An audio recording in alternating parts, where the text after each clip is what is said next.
Good evening and welcome to our weekly Friday evening webcast with LaRouchePAC.com. Tonight is September 27th, 2013. My name is Matthew Ogden and I will be hosting tonight's proceedings. Of course, we are joined by Mr. LaRouche in the studio here tonight, as we are every week. And tonight I'm also joined by members of the LaRouchePAC Policy Committee, who will be joining me in posing a series of questions to Mr. LaRouche. Now, to begin tonight's proceedings, we have received a question from institutional circles inside Washington, D.C. Many of our contacts are wondering a similar question and would like your thoughts on this matter. What they say is the following. Mr. LaRouche, with the agreement on a new United Nations Security Council resolution on Syria and the recent P5+1 meeting in New York City on the sidelines of the UN General Assembly session, there has been potential serious progress towards resolving the two most dangerous crises in the Middle East region. Secretary of State Kerry met with Iranian Foreign Minister Zarif in the highest level official meeting between the two countries in a very long time, I believe since the Islamic Revolution. And the attitude of the new Iranian government seems to be open to a successful P5+1 agreement.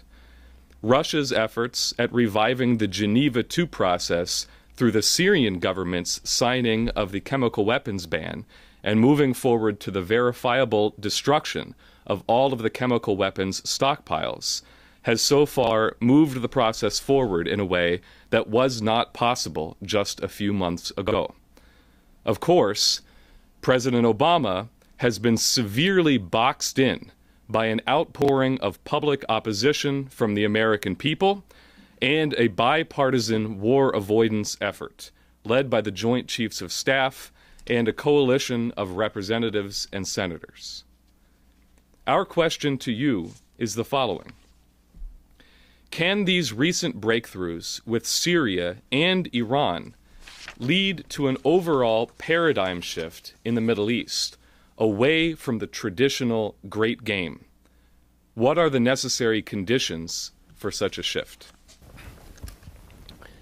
Well, the question would appear complicated. It's not, for me, complicated, but when you try to explain it to people, it becomes complicated for them.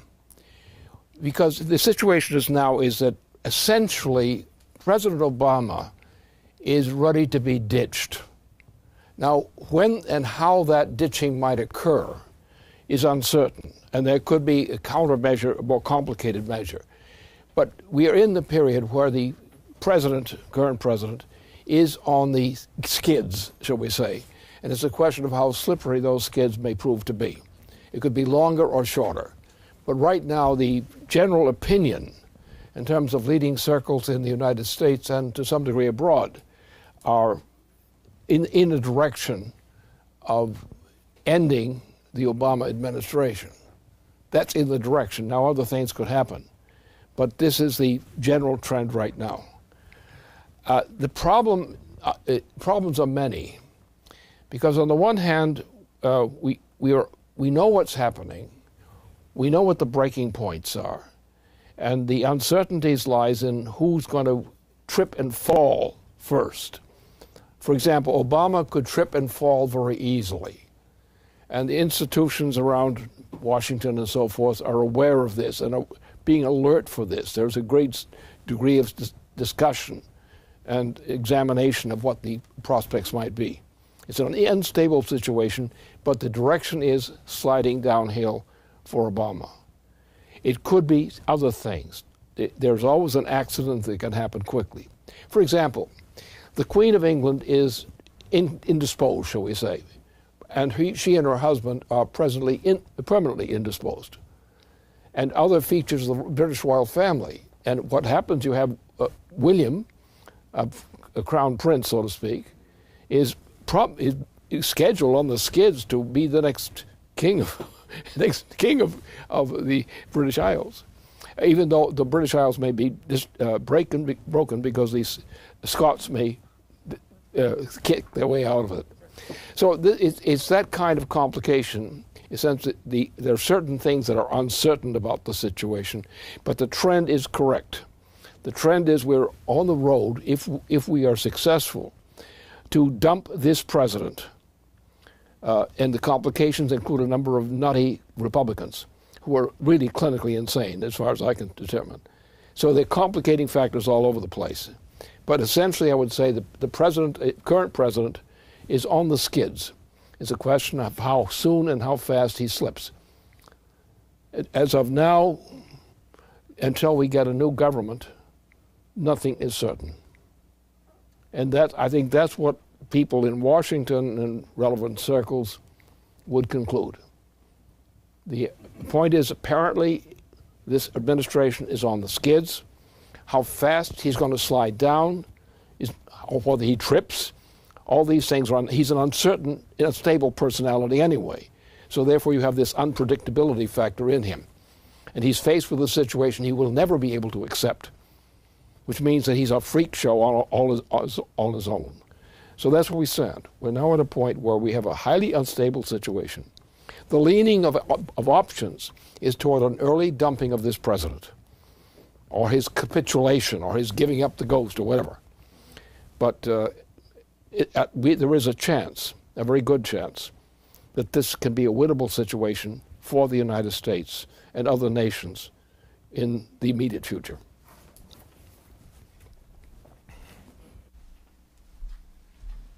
Good. Now I'm going to transition directly into a subject that we had a discussion with you about last night. This is on the matter of the deterioration of the standard of living of the American people since the repeal of Glass-Steagall in 1999, in conjunction with the terrorist attacks on Washington and New York, September 11th, 2001. So I'm going to ask Bill Roberts to come to the podium to ask the first in a series of questions on this matter.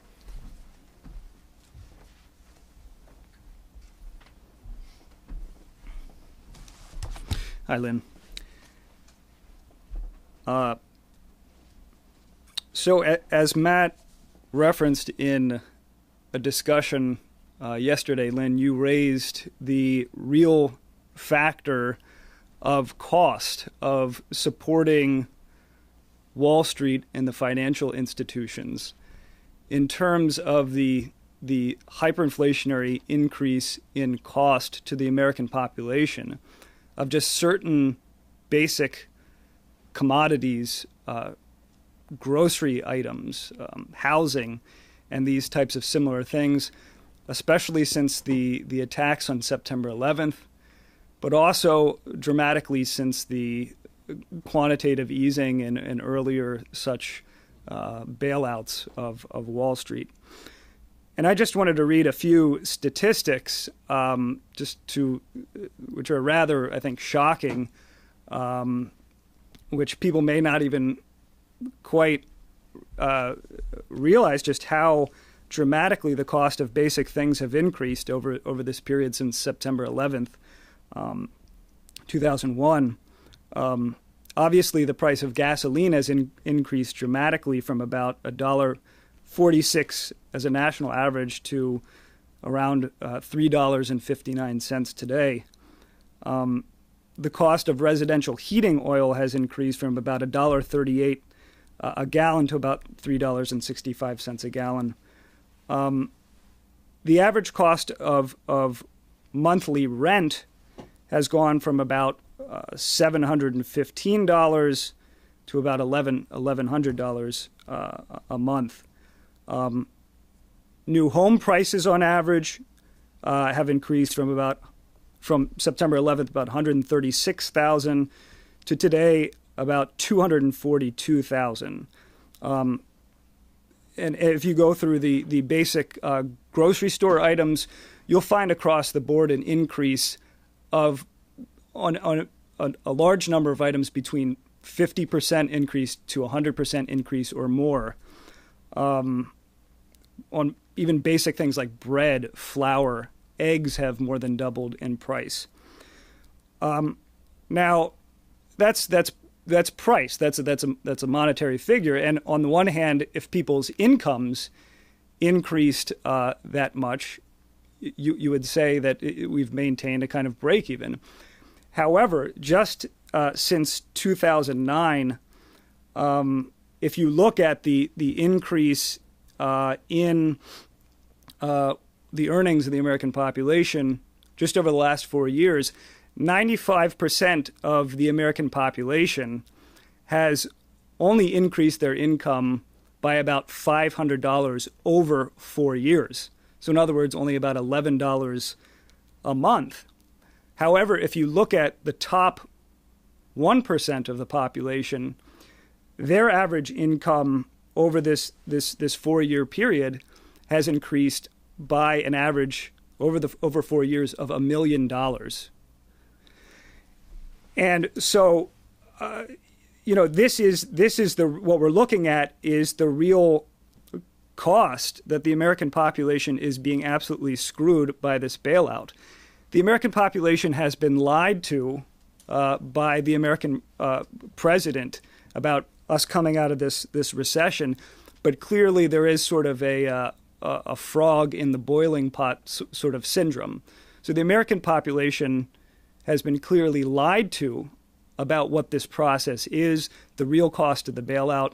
And I want you to just tell the American population the truth about this process. Well, that's easy to tell the truth. It's difficult to tell people the truth because they'll be so shocked once they get the picture. You have actually two aspects to the income in and out in the United States. One, you have what the ordinary people and ordinary businesses and so forth are experiencing. Then you have Wall Street, and its international counterparts. They are in the highest rate of hyperinflation of all. What this means is practically is this. Obviously, we intend to end this nonsense because we cannot just go on killing our own people. We cannot do that. So therefore, something else is going to have to give way. And what's going to have to give way? Wall Street. That everything that Wall Street represents, both in the United States and outside the United States, is intrinsically worthless. Intrinsically. There is no justification for them receiving any money. Now you look at this crazy thing that goes on in terms of counting up the figures. And it's a fraud. It's a complete fraud. And what will have to happen, suppose we put in Glass-Steagall, is what we have to do. What will be the effect in various categories, including Wall Street? Wall Street will be wiped out, as it should be, because its claims are absolutely worthless. Maybe there's some fractional thing in it that's of significance. But what we've been doing with this quantitative easing policy, has actually is characteristic of this whole system. The United States will collapse if we don't shut down Wall Street. That's inevitable. There's no way you can maintain Wall Street and the United States at the same time. Now you have the Queen of England and her husband, and the British royal family. Now they are on their last legs. I don't know how many legs they have, but whatever it is, they're on the last of them. She is extremely ill in various ways. He is monstrously ill. The entire British royal family, except for William or something like that, is just not eligible to function if the thing is breaking down. And so therefore we're at a point where, at a breakdown point. First, we're in a breakdown point in terms of the United States, in terms of the economy. There's no way you can solve this thing peacefully. We had those costs that he's cited are absolutely unjustified. There's no possible way of justifying them. They have to be cut arbitrarily if necessary. And just cut these things along the line. We're going to have to cut most from Wall Street, because Wall Street is nothing but it's a swindle, a pure swindle. There's no justification for Wall Street's existence in its present form. If we were to make an honest case for Wall Street, they would get a pittance relative to what they have outstanding. Because what they're putting forward is gambling debts. What is Wall Street has one kind of asset, gambling debts. And if you cancel those gambling debts, Wall Street is finished. Well, Wall Street has to be finished because it's a question, you're going to have the United States and other nations, or you're going to have a hopeless situation for mankind. So that's where it stands. Now, the trouble is that most people who are in the business, shall we say, don't want to talk about that. But the fact of the matter is, as the quantitative easing program, which is the most guilty thing of this whole process, that program shows you that we're dealing with nothing but an outside fraud, out-and-out fraud. So the point is, the only solution is to cancel Wall Street. How do you do that? Glass-Steagall. The installation of Glass-Steagall will immediately force the collapse of Wall Street. And that is the blessed event we're waiting for. Children coming along as blessed events, that's fine. But this is the real blessed event, is getting Wall Street shut out of business. And it's the only way that the United States can be saved. The United States will die if we don't cancel Wall Street. And I don't think the United States should die.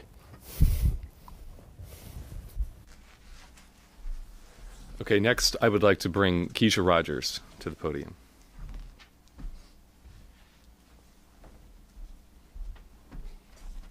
Okay. Hi, Lynn. I want to follow up on that very point. I think we have made our intention in this organization very clear that we must cancel Wall Street now. We have to shut down the looting and the pillaging of Wall Street. But I want to get at the fundamental thinking of the relationship of the population to Wall Street, because it's almost like a battered wife to her abusive husband syndrome. And you look at the population, and I think there was a poll that recently came out asking, when it comes to Wall Street, do you think that Wall Street lies? Do you think that Wall Street steals? Do they pillage? Do they rape the population? And, of course, overwhelming number of people say yes. But at the same time, when asked, but do we need Wall Street? Is Wall Street an important facility? More than 67% or so overwhelmingly still said, yes, we need Wall Street. So I think that we have to actually, the population needs some uplifting. They need to understand why they don't have to take this abuse anymore. Why, if we crush Wall Street, we can once again lift the population out of this abusive relationship into a relationship of understanding what their truly human identity is and how we can progress as mankind once again. So can you give the population some uplifting to why we don't need Wall Street? Yes. Delighted to do so. Well, the point is, people are not confident that they can get rid of Wall Street. That's the only reason they would answer the question in those terms. They don't think they have the power to be rid of Wall Street. They think Wall Street will persist, and they're going to have to deal with it and hope they can negotiate with it for a better deal, which will never happen. So therefore, we put that thing to one side. Wall Street has got to go down. Now, the way it has to go down is a series of operations. And you have to think about the psychology of the great mass of American citizens and so forth to understand how this thing works. What you have to do is take some preemptive measures, first of all. What's the preemptive measure? Well, break Wall Street. Preempt it. Now, but that can only happen if you have set up a substitute to sustain the incomes of our people. Therefore, that means you've got to take over from Wall Street and have our government actually take these things away from Wall Street, which they don't deserve in their looting property, and transfer that kind of wealth that's available as a result to the people. Because once the people see that their government will treat with them fairly, they're not going to want Wall Street at all. As a matter of fact, they don't want Wall Street. They just are afraid of losing it. And therefore, the question here is one of leadership. And the idea that leadership is, people are voted into something and therefore they have this authority and therefore they get this effect and they're reelected and all these other terrible things happen to them. And so therefore the issue here is to recognize the fact that we don't have a government we trust. And we haven't had one for some time. So therefore the people, there are too many bushes out there. And they're not burning bushes, though that might be an improvement. But the Bush family, including the grandpa Bush, Prescott, the one who put Adolf Hitler into power in Germany, and the son, George H.W. Bush, was wimpy, but he was also very evil. And I think he's now he's running around on a kiddie car or something like that. Now he's on sort of a quasi-retirement program. And the son, the grandson, is also a mental case of some characteristics. So we don't need the Bushes. Moses was the one who dealt with the Bushes, and that's the end of it. So we don't need Bushes, but we do need a government. So the first thing we have to do is get the Glass-Steagall program. Get the Glass-Steagall program through, make it clear that's what we're committed to, and that commitment has not been stated. If members of Congress would say that they're committed to that program, a Glass-Steagall program, and what that means, and a new basis and a new deal, a real new deal for the American citizen, to assure them that they have security under the government without these creeps being brought into the deal. And that's where it stands. That's all we need. We've got to win the confidence of the people.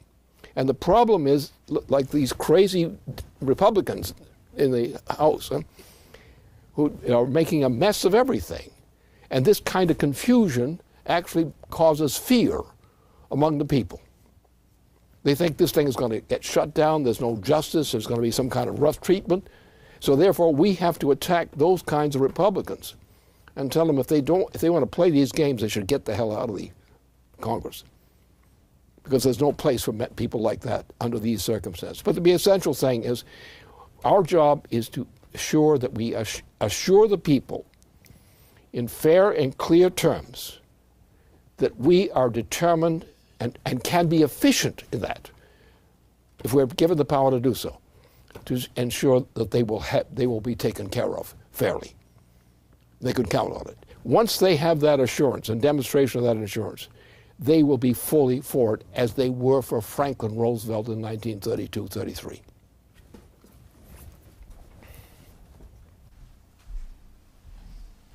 I believe that Rachel Brown has a perfect follow-up question to the remarks that you just made.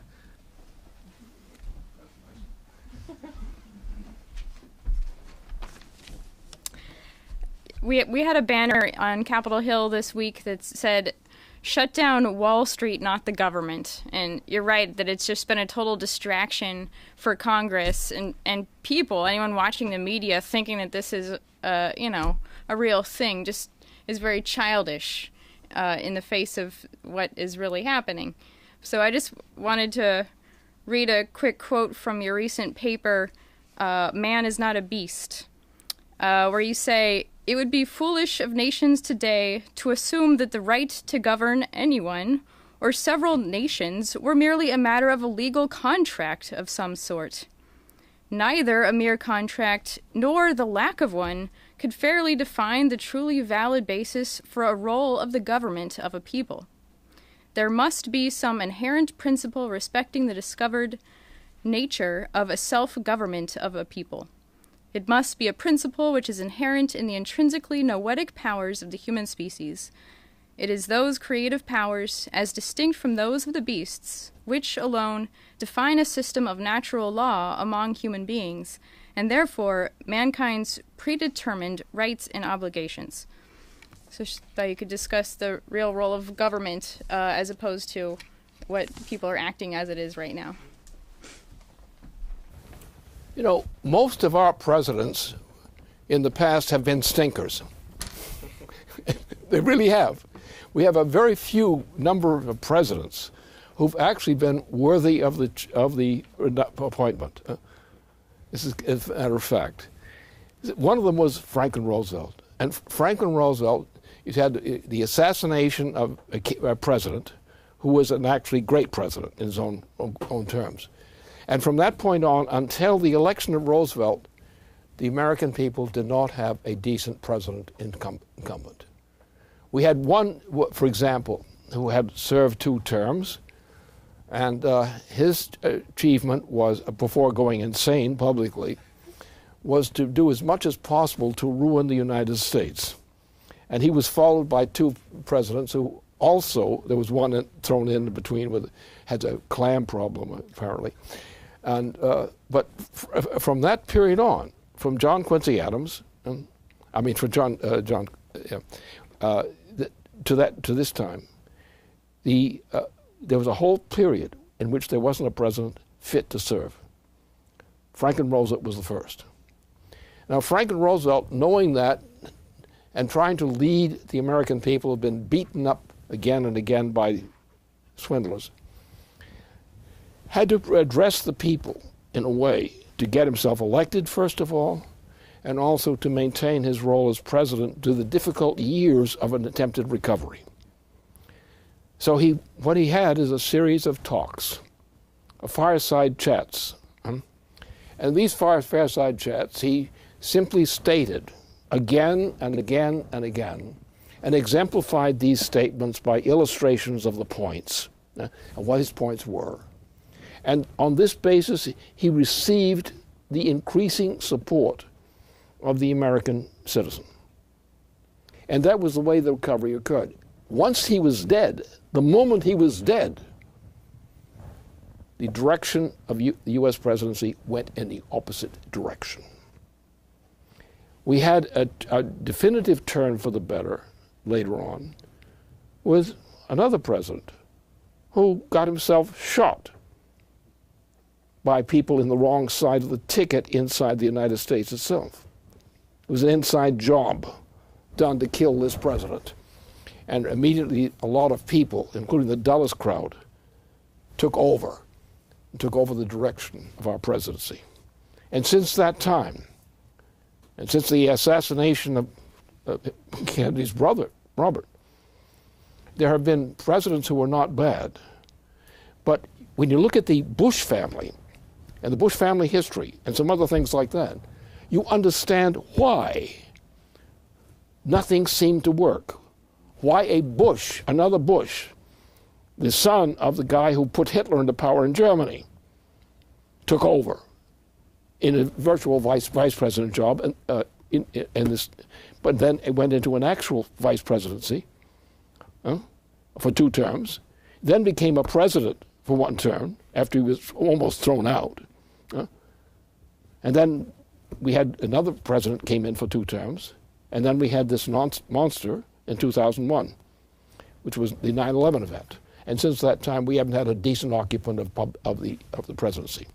That's been the situation. So therefore, we have to understand these things and tell the people that it's a truth. As I just sum up some highlights of the truth. This is the truth. We had a great president who was assassinated at the beginning of the century. Then we had a string of presidents who weren't worth much, and some were totally negative. We had nothing until Franklin Roosevelt that worth mentioning. And after his death, we plunged back into the same kind of crap again for a while. Then we got a president, a former commander in war, and he did something to ameliorate the problems.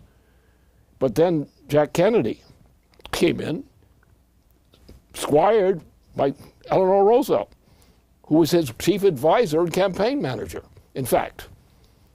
Then they killed him. Then since that time, there has been no net progress in the conditions of life of the U.S. population. No net progress whatsoever.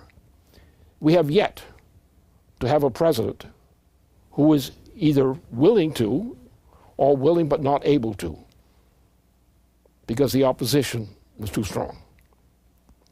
It was a case of, well, it could go through all the cases, but that's the essential thing. We have not had decent presidents most of the time of the existence of the U.S. presidency. We've had skunks of all kinds, again and again and again. We've had assassinations of the best presidents, or not all of them, but most of them, who went out, were assassinated, or given something like that as treatment. So the American people have not had a clear shot. Now we're coming back to the point that we have to realize, given this, and given the kind of swine that have occupied the presidential chair, you've got to do a lot of hard work to regain the trust of the American citizen. And that's the first thing that anybody coming into a position of power or advising power has to take into account. You have to have a president who the American people can trust and who they can believe they can trust. And that's what's essential. If we do that, as Franklin Roosevelt demonstrated, if you do that, you can probably govern effectively. But just don't die on them.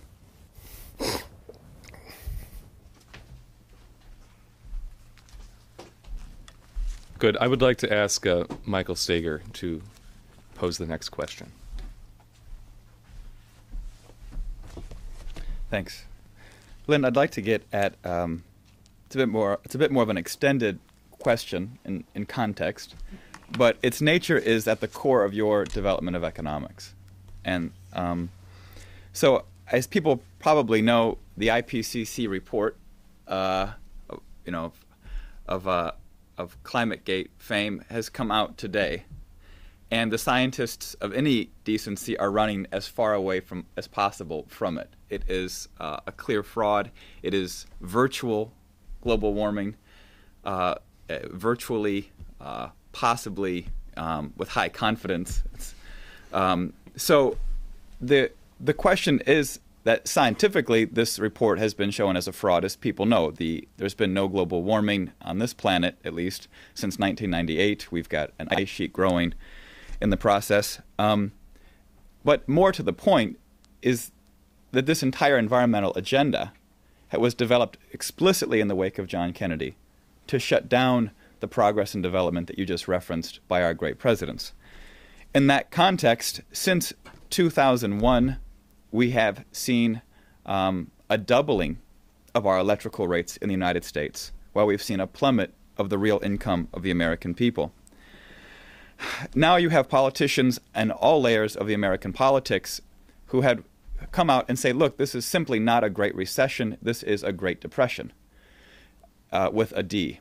And in the same context, in some presentations, we had a member in California of political nature who said he's renounced his membership in the environmental movement, in essence, that this has destroyed the jobs and the livelihood of his people, and this can no longer stand. At the same time, we had a protest of sorts by 20 members of Congress against the recent decisions by the Obama administration to essentially shut down any new coal plants in the United States, which is 40% as today of the electricity of our country.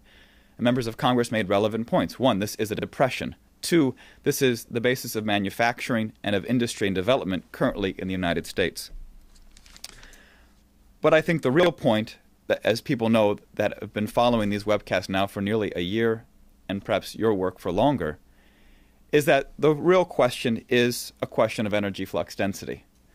And in the recent report by the Basement team on a nuclear NWAPA and a gateway to a fusion economy, had we committed to the mission and ideals of John Kennedy's presidency, we would today have doubled not our price of electricity, we would have doubled the kilowatt hour per person in the United States.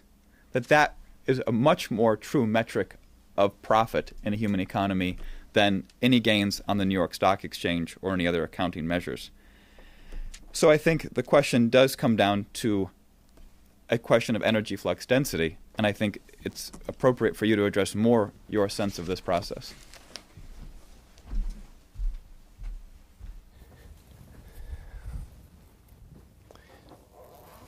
Well, that energy flux density is the proper measure. But you want to get a good grip on that rather than just treating it as a reply to a question. The human species is unique among all living species. And it is that uniqueness of the human species over all other living species which defines the proper approach to that question. You take, for example, you have, as I've said on a number of occasions, but it's worth repeating, that mankind emerged to our knowledge in South Africa, which was a convenient climate at that time for that to happen. We don't know exactly where the first man as man was born, but we have indications from archaeological evidence that mankind was discovered by careful calculations of scientists, was calculated to have used fire for cooking its food, his food, her food. Now, from that point on, mankind has always moved, in general, when successful, up the ladder of phenomenological growth. And that growth, which went through various levels of chemistry, to higher orders of chemistry, has been the defining characteristic of a human society. That you go up the scale by going to higher forms of energy flux density. And this is, of course, the doctrine I've been preaching for a long time. The measure of progress of mankind is energy flux density and the usefulness of the form of energy flux density again. Now, we've come to a point where the precondition for the future of mankind on this planet, the future precondition, is now thermonuclear fusion. Thermonuclear fusion is now the one basis on which to launch the resurrection of the human species into full capability. And this means essentially now, because Europe is such a mess, made a mess by the Euro system, by the British system. And then we have a queen who's no longer capable of being competent, even if she wished to be. And her last stroke was pretty much incompetence or worse. The whole rich family is a sinking mess.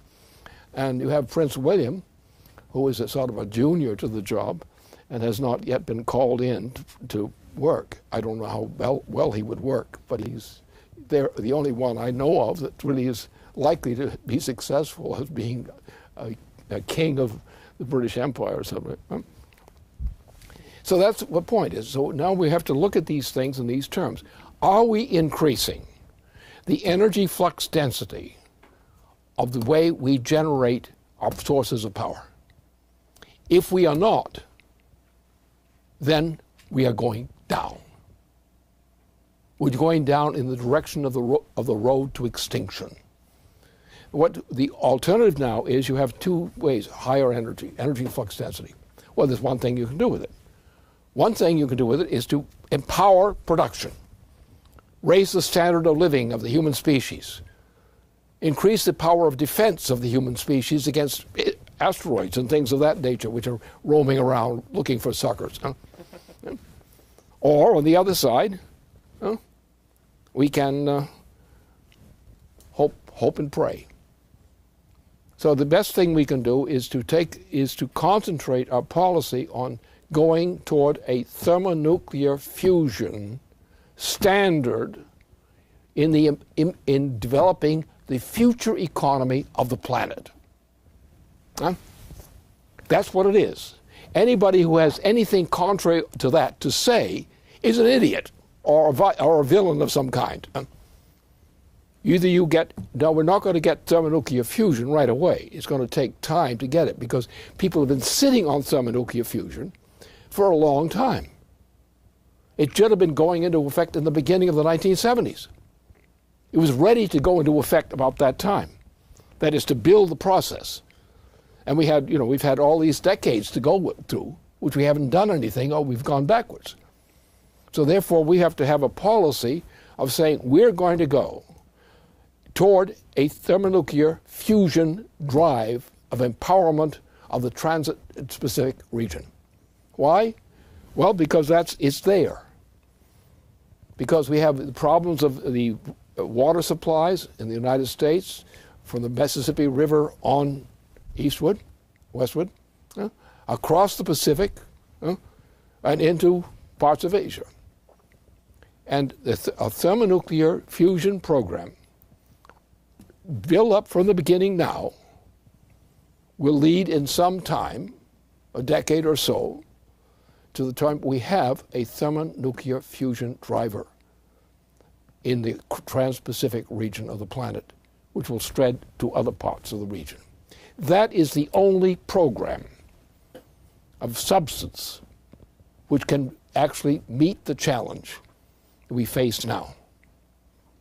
And the other side of the thing is that the suppression of thermonuclear fusion, by restricting it to little tinker toy kinds of expressions, and not a serious thermonuclear fusion program. No serious such program exists now. The potential of starting it is there. It will take a number of steps to realize that. But in the meantime, we can organize on the assumption that we're going to do that and empower the planet with thermonuclear fusion. The fact that we make that commitment means that everybody else can go to work on the assumption that we're going to do that. And that's where we must go. We must have the actual energy flux density applicable in that form, which will meet the goal of securing humanity's existence for the coming future. This means also the defense of Earth against ugly objects in the solar system and so forth, which are near us. And any one of these things, if they hit the right way, could knock the whole human species out of existence on this planet. So therefore, those kinds of considerations typify what is necessary for man to do to save mankind. Anyone who's saying something to the contrary is either an idiot or a criminal. And you can sort that out for yourselves.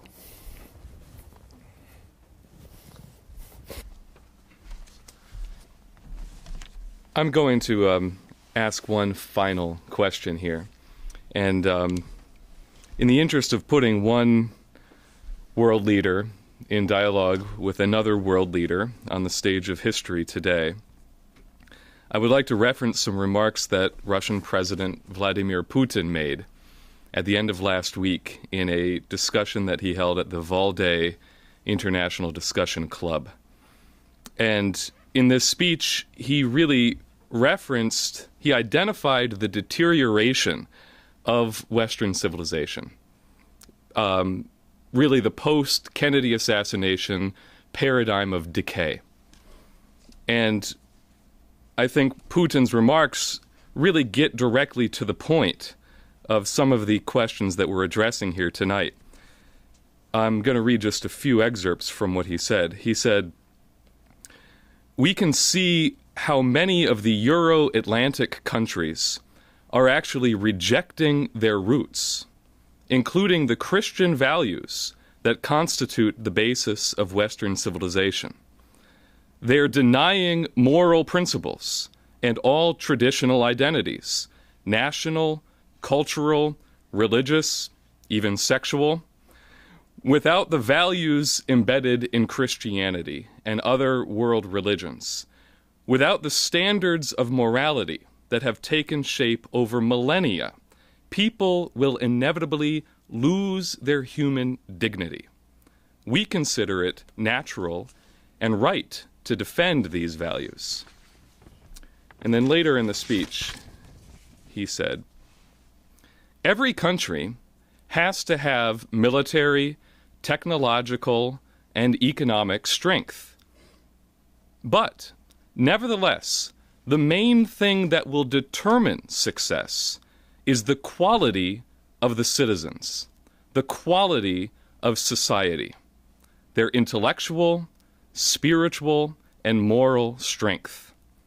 After all, in the end, economic growth, prosperity, and geopolitical influence are all derived from societal conditions. They depend on whether the citizens of a given country consider themselves a nation, to what extent they identify with their own history, their own values and traditions, and whether they are united by common goals and responsibilities.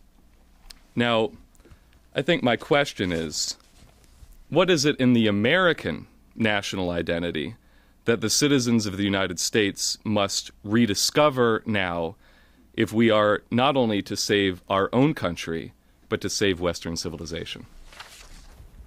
This goes back to many centuries with the existence of Nicholas of Cusa. And Nicholas of Cusa's role, actually, it was rather peculiar in one sense, that he had his own views in terms of what he was a priest and so forth. And he was the most important thinker, scientifically and otherwise, of that entire decade, that entire century. But then toward the end of his life, or what became the end of his life, he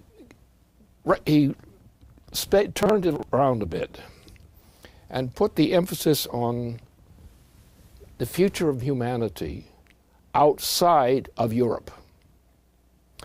And he died in the meantime before anything happened in that direction.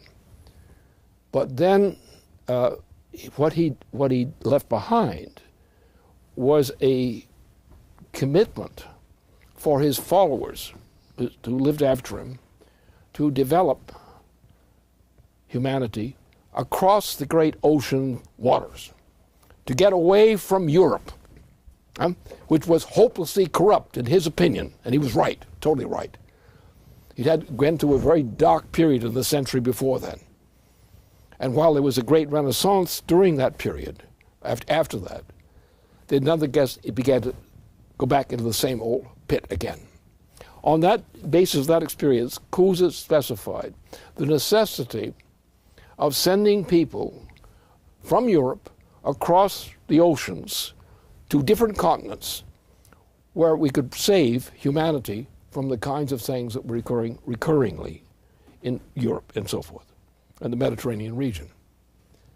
He died, but then Christopher Columbus, who visited places in Portugal because he was a famous sea captain already at that time, and he met a priest, a bishop, who was a close friend of Cusa.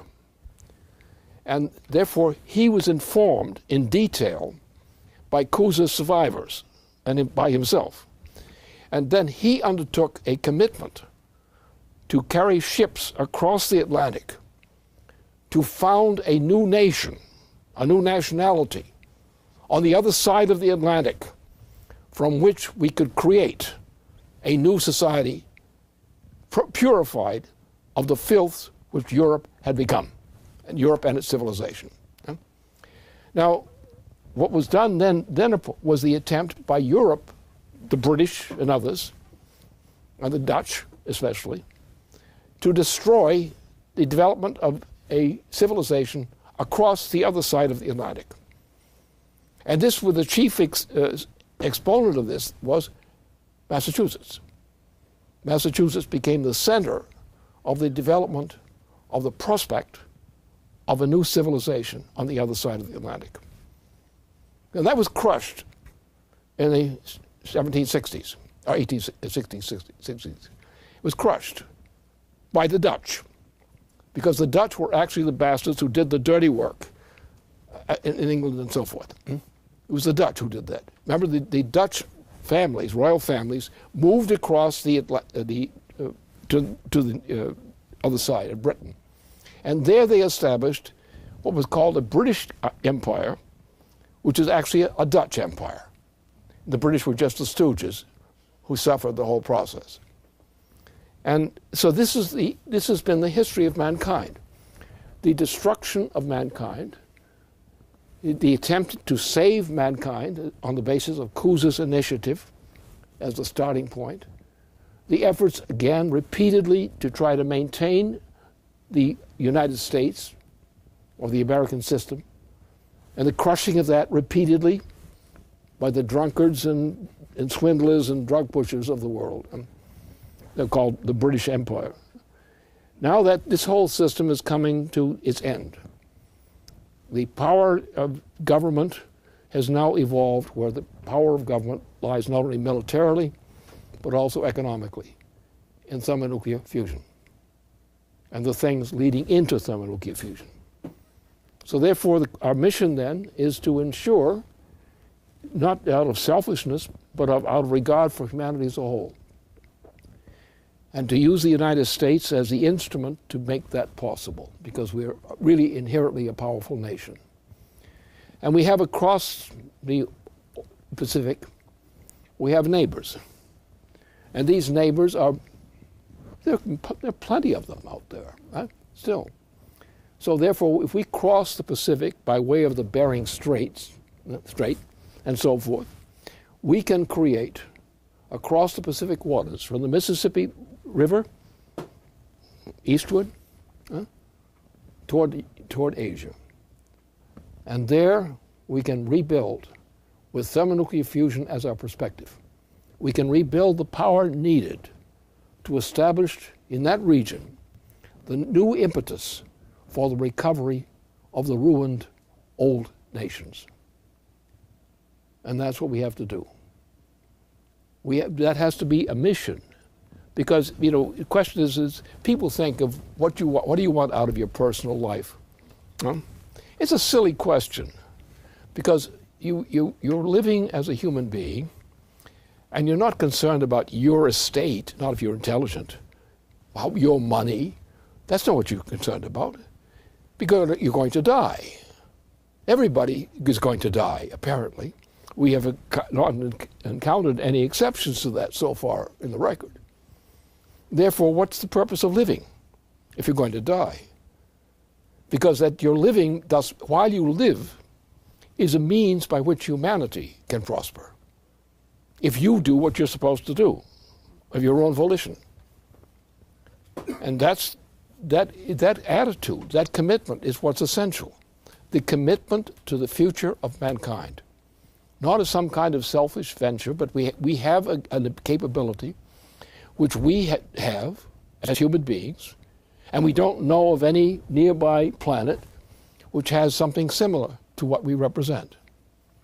And therefore, since what we represent, to the best of our knowledge, is the finest thing we know of in the universe, in terms of living beings, we have to defend ourselves and also cause ourselves to prosper on the account of future generations. We cannot separate our own interest from the generations of the future. And there's where we have to put ourselves.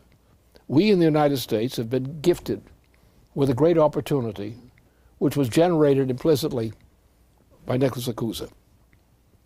That prospered, struggled, was defeated, crushed, came back again and again. And that's what we have to represent. Only this time, we've got to do a slightly better job and make sure that the successes we create are enduring.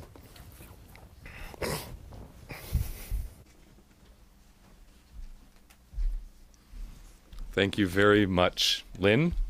Thank you very much, members of the Policy Committee who joined me tonight. And thank you for tuning in. That brings a conclusion to our webcast. Thank you. Good night.